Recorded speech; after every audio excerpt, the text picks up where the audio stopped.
following through and we'll be able to see the progress of works.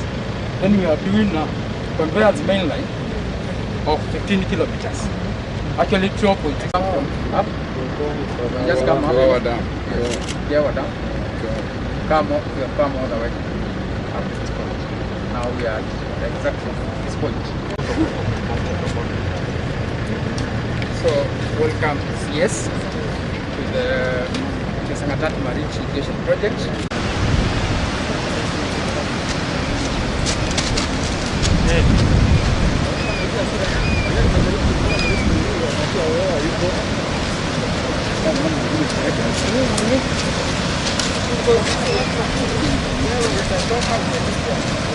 But the final beneficiary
to the potential. Yes.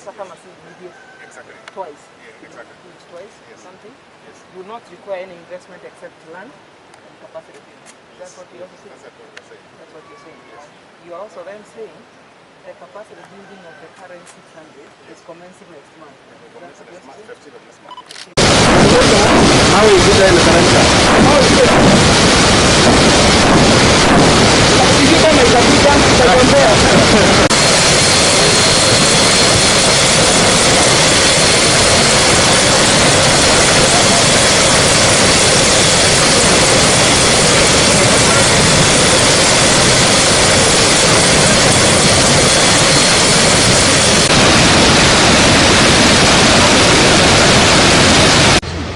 The Deputy General Manager in charge of engineering services at the National Irrigation Authority. Today we are in West Pokot, and West Pokot, just like all the other parts of the country, all the other counties, NIA, we have also been to advance the agenda of food security. We have also been undertaking infrastructure development in West Pokot. So we have 3 key major programs now running in West Pokot. One of them is what we call the National Expanded Program, and in West Pokot we have targeted for the last 5 years up to now. We have targeted 2 major projects. One of them is Miss One, which has a total potential of 3,000 acres. And this is a project which is doing very well. Of course, we are growing onions and it's under production. And today we are in Sangatat Marine. These are projects which we did initially in 2014-2015 financial years, but during the floods of March 2019, there was destruction of the intake works, exactly at the point where we are now. And we came back as NIA now to do rehabilitation of the infrastructure, that's construction of the intake, and also extension of the conveyance pipeline. Basically, Sangatat Marine is a project which, the way it is that we are conveying water through twin pipelines of about 12 kilometers. Then there we have a network of about another 15-16 kilometers of distribution pipelines. Then we also further doing about another 30 kilometers of laterals and the sprinkler systems now to reach the farmers, what we call the input systems. It's a system which is gravity fed, as you can see. So in terms of operation and maintenance, it's very low for the farmers. Then the total target is of 3,000 acres. Initially now we are covering 600 acres. And already as we speak to you today, already we are plowed and prepared 350 acres, which is now ready for planting. In terms of the timelines of them, and he even has assured us by March this year, that is next month, it will be done. In terms of food security, it's actually has been testified by the farmers here. Once we are done with the infrastructure, this will go a long way in terms of ensuring food security in West Pokot. In terms of the figures which we are talking about in terms of investment and the rest, we are talking of a total now investment which we did in phase 1 of around 54 million Kenya shillings. And again now additionally in phase 2, we are spending an additional 176 million. So in total, we are spending over and above 200 million Kenya shillings. And we envisage a scenario where in terms of gross margin analysis, this project, when all this area is put under production, within 1.5 years, we should recoup the total investment cost done by the government in this project. Those are some of the key highlights in terms of the food security which will be created in this region. Kwa majina yangu mimi naitwa Katalai Kortany. Mimi ndio chairman ya hii mradi ya Chesanga Tatu Marine Project. Na hii project ilianza 2013 phase 1. Sasa hii phase 2 imeanza hii juzi 2017. Na mpaka sasa hii walianzia shamba huko kulima 350 hectares. Hiyo imekuwa ready. Na changamoto yenye tulipitia hiyo wakati mvua ilinyesha ikaribu intake, ikaribu channel na kila mahali mpaka barabara iliharibika. Mpaka sasa hii napea congratulations ama shukrani sana kwa kutupea pesa na ya intake. Sasa intake imetengenezwa, imebaki kidogo tu imalizike. Mimi nashukuru pia contractor kwa sababu imeharakisha. Sababu anaona hata pia huku imekauka, hakuna kitu kingine tunatumia hiyo maji. So by mwezi wa 4 hivi ama mwezi wa 3 hivi tumeshapata tumelima. So namshukuru sana. Hii mradi itawasaidia nyinyi kama hii mradi inatusaidia sana wakati imeshakuwa ready, watu wamesha lima. Inatusaidia sana kwa sababu hii maji penye inaenda ni mbali sana na hapo ndio hakuna maji zingine. Hii ndio maji inatumiwa hata kama kuna ng'ombe moja inakunywa hii maji. Inatusaidia sana na hii mradi inainua sana uchumi sana ya hawa wakaaji ya Marichi. Sicily, Kariuki na viongozi wengine wote ambao wako hapa, wakaaji wa West Pokot. Yangu yatakuwa ni machache kwa sababu nimekuja kushuhudia yale mipango ama miradi ambayo national government imeleta. Kuna tofauti ya projects za national government na zile za county government. Sasa hii ni moja ya national government.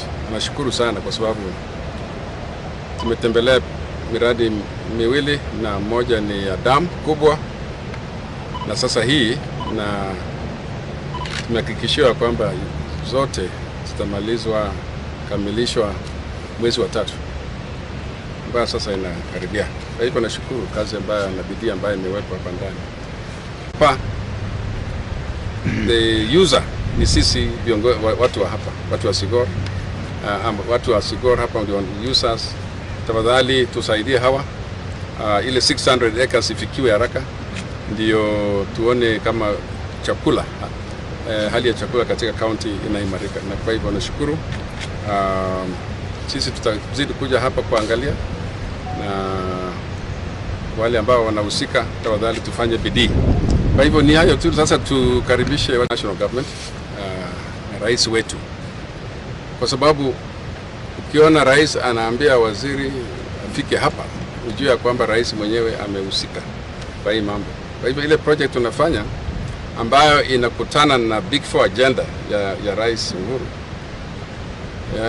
If you want a project to delay, don't let it relate to the Big 4. Huweka huko sio kando kando. Lakini if it relates to the Big 4 agenda, you will be under pressure. And under pressure indeed. All of us, hata mimi nikiwa pale Senate, we will all be under pressure. Kwa sababu Mheshimiwa Uhuru anataka legacy yake iwe hiyo. Na watu wasichukulie tu hivi legacy ya mtu. You don't joke with the legacy. You don't joke with legacy. The other one is, and you've heard so many times wakisema even the BBI is legacy. it's not just rhetoric, it is legacy. Nataka kuacha watu wakiwa na rasilimali ya kutosha. He wants to leave the country in a place where you don't have to have your own relative or tribe in the presidency. You can get resources where you are. That's why BBI is very important. And that's why nashukuru viongozi wale wa county assemblies kama ya West Pokot ambao wana support, wamepigia kura BBI mara moja. Kwa sababu it is a legacy. Sio ati ni siasa. There's a difference between BBI na siasa. Mimi nataka watu wasihusishe siasa na BBI. BBI is about livelihood ya watu. It's about 35% of Kenya's resources going to the counties. Kwa hivyo mimi na hizo zingine zote ambazo naandamana naye. Kwa hivyo nashukuru, nataka kusema tu ya kwamba County Commissioner ako na kazi ya kuangalia hii kila siku. My concern is about intakes. Kwa sababu intakes katika hizi milima are very prone to destruction. Mawe zinatoka huko kwa nguvu sana. Sasa mnajua hapa kumedestroyiwa mara nyingine. Najua iko ingine upande ya Sangatuko ambayo ilibomolewa. Sasa hizi ni kawaida hapa. So when you do this intakes, please take the highest consideration ya kwamba imeimarishwa kabisa. Hiyo tu ndio naogopa, kwa sababu hapa tunapatanga floods zingine ambazo zinaweza kuharibu hata daraja, tunavunja vyuma. Ya pili na siasa. Mimi nataka watu wasihusishe siasa na BBI. BBI is about livelihood ya watu. It's about 35% of Kenya's resources going to the counties. Kwa hivyo mimi na hizo zingine zote ambazo naandamana naye. Kwa hivyo nashukuru, nataka kusema tu ya kwamba kazi ambayo tunapewa hapa, the user ni sisi watu wa hapa, watu wa Sigor. Watu wa Sigor hapa ndio users. Tafadhali tusaidie hawa. Ile 600 acres ifikiwe haraka, ndio tuone kama chakula, hali ya chakula katika county inaimarika. Na kwa hivyo nashukuru, sisi tutazidi kuja hapa kuangalia, na wale ambao wanahusika tafadhali tufanye bidii. Kwa hivyo ni hayo tu. Sasa tukaribishe watu, nikaribishe kwa sababu nimekuja kushuhudia yale mipango ama miradi ambayo national government ameleta. Kuna tofauti ya projects za national government na zile za county government. Sasa hii ni moja ya national government. Nashukuru sana kwa sababu tumetembelea miradi miwili, na moja ni ya dam kubwa, na sasa hii na tumehakikishiwa kwamba zote zitamalizwa, kamilishwa mwezi wa 3 ambayo sasa inakaribia. Kwa hivyo nashukuru kazi ambayo na bidii ambayo imewekwa hapa ndani.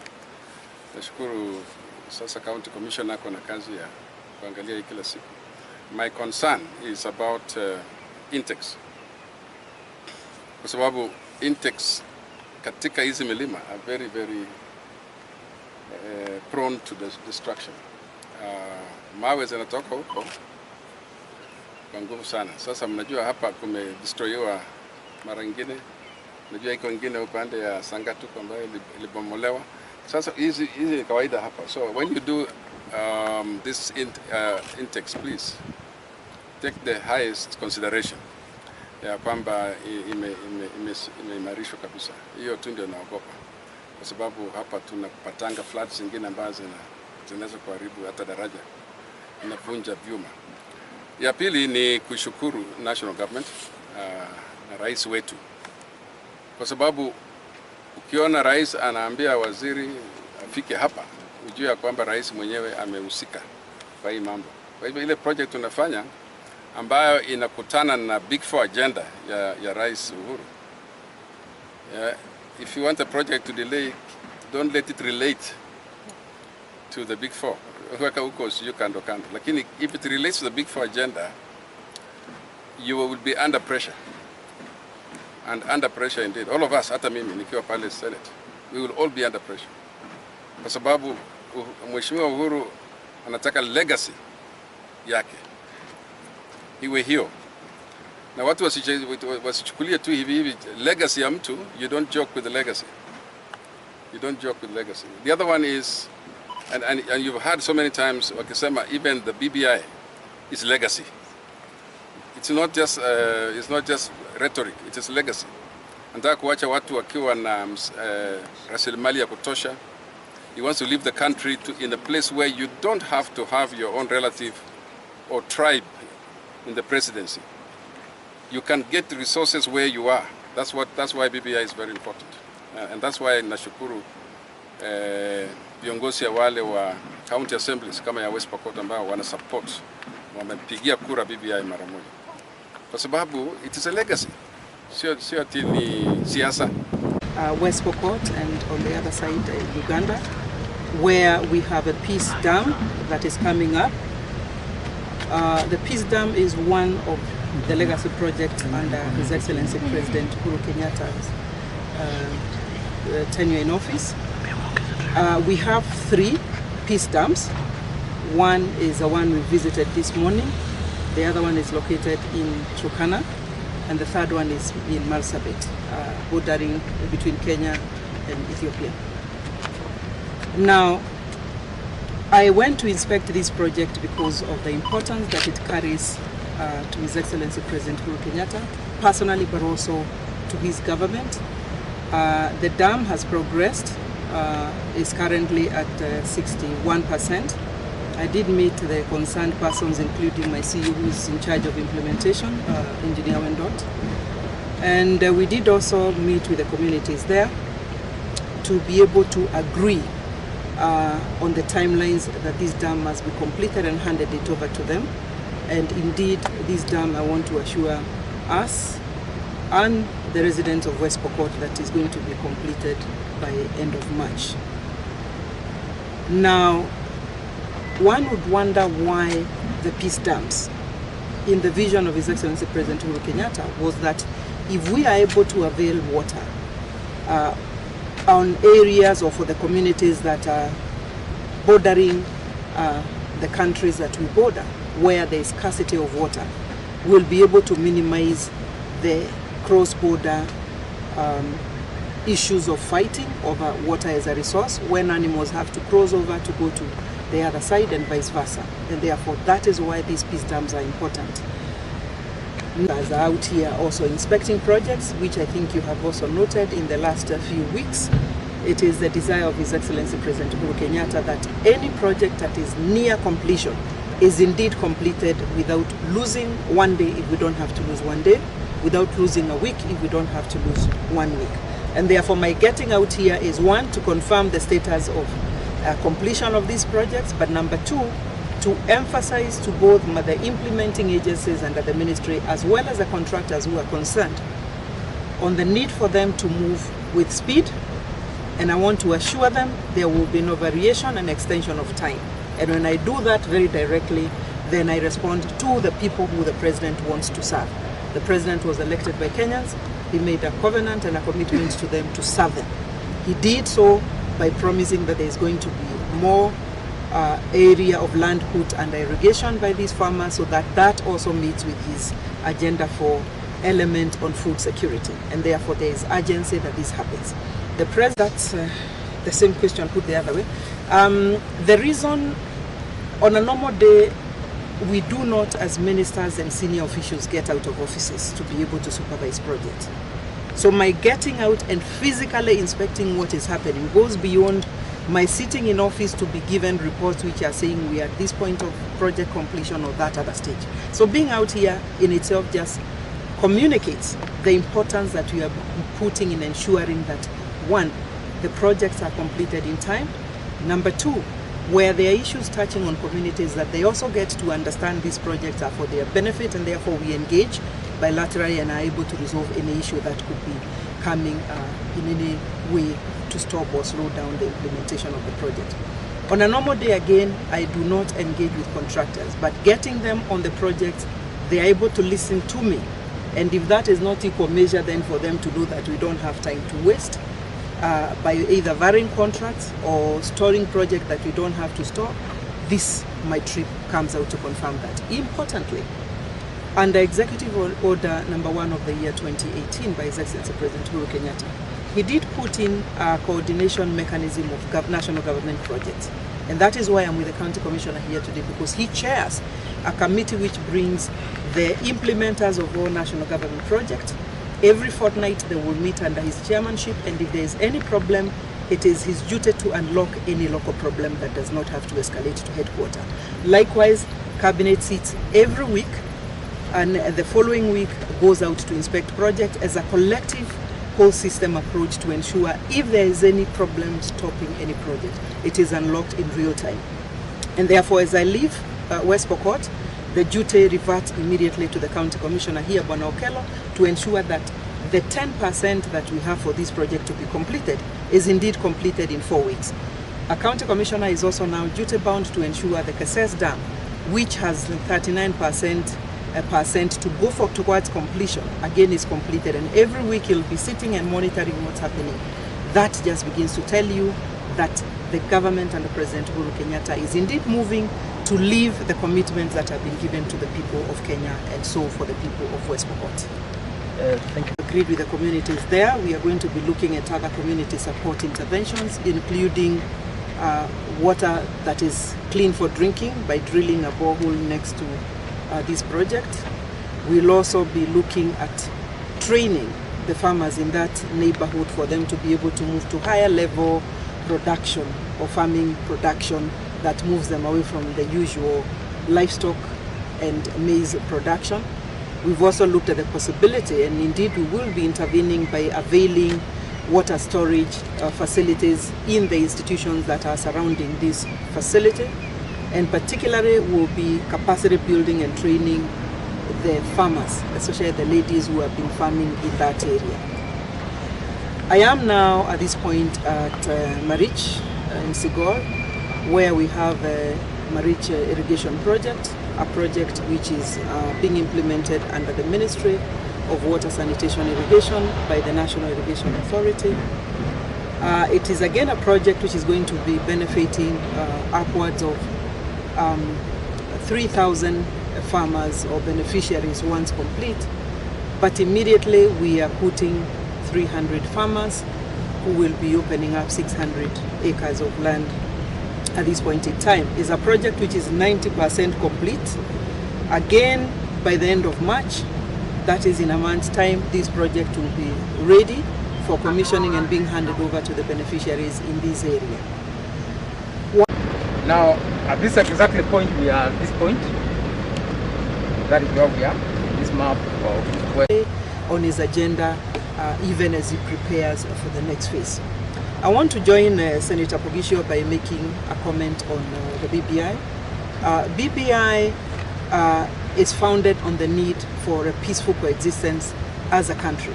And therefore, if the President is rooting for even investing in peace dams so that there is peace, it is important we also note that BBI also comes to cement that as a legacy for the President in terms of ensuring we have a peaceful coexistence as a people, but also we are able to move resources, more resources to the grassroots to ensure that development then riding on a peace dividend is also actualized as we move forward. Therefore, again, I join Senator Poghisio in commending and congratulating the County Assembly of West Pokot for being one of the few that were ahead to pass this bill, and to urge the residents, therefore, as they go on being sensitized and being given more information about the BBI, to also note that it is one of the discourses that I am requesting that they support and will be supported. Thank you. Maono ya Mheshimiwa Rais mwaka uliopita, kama aliona peace ama amani inafaa kwa mtu wa West Pokot na mtu wa Uganda pande ile ingine, mtu wa Kenya mwenye yako pande ya Marsabit na mwenye yako pande ya Ethiopia, unafikiri kweli rais atakosa kuona peace na amani hata hapa pale tuko? Atakosa kuona? Documents ama hiyo maneno tunaongelelea kutoka katika BBI ni moja ya Mheshimiwa Rais akienda kustaafu atuachie amani, na iandikwe kikatiba, tuseme ya kwamba siku nyingine nikifika hapa mwenyekiti hautaona mimi naitwa Mama Mudhoni, utaona mimi naitwa mama chep hiyo. Sababu itakuwa tofauti katikati yangu na wewe. Nikitaka kununua shamba hapa nitakuja nitulie. Na bwana Poghisio, nafikiri mashamba tumeona ni makubwa sana hapa. Hiyo ndio maono ya Mheshimiwa Rais pale.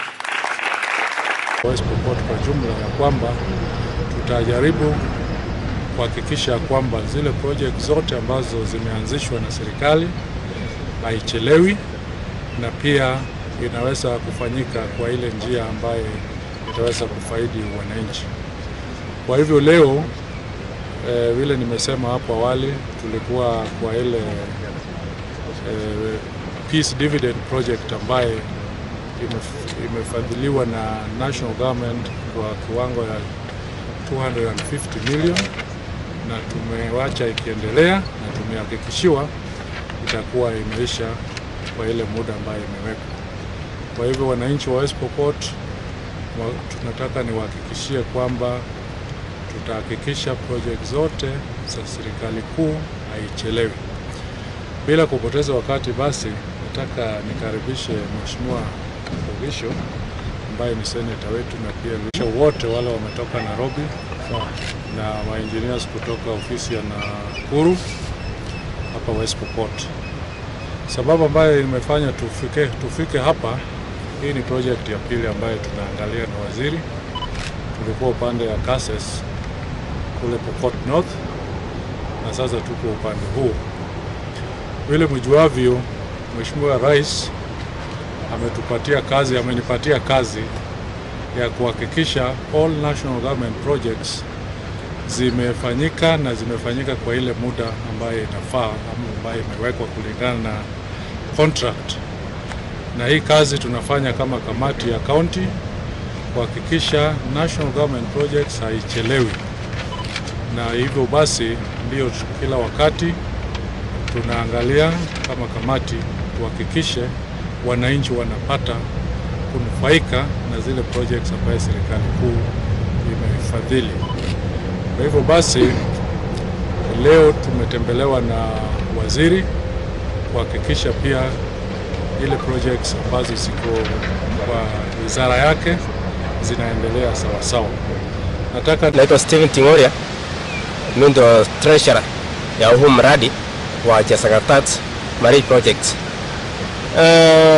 Huu mradi wa marriage imetusaidia kabisa kama wakaaji wa Weiwei, na ukiangalia vile juzi iliharibika na mambo ya floods, watu waliumia sana kwa sababu tumekosa hata maji ya kukunywa, tumekosa hata kulima. Na ninashukuru zaidi serikali yetu ya Kenya kupitia NIB kwa kukuja kututengenezea huu mradi, kwa sababu intake iliharibika complete. Na ninashukuru pia contractor vile walikuja wakatusaidia kwa huu mradi haraka, na hali mpaka saa hii Waswahili wanasema dalili ya mvua ni mawingu, na hali tunaona saa hii tuko tayari sasa kwenda kulima shamba.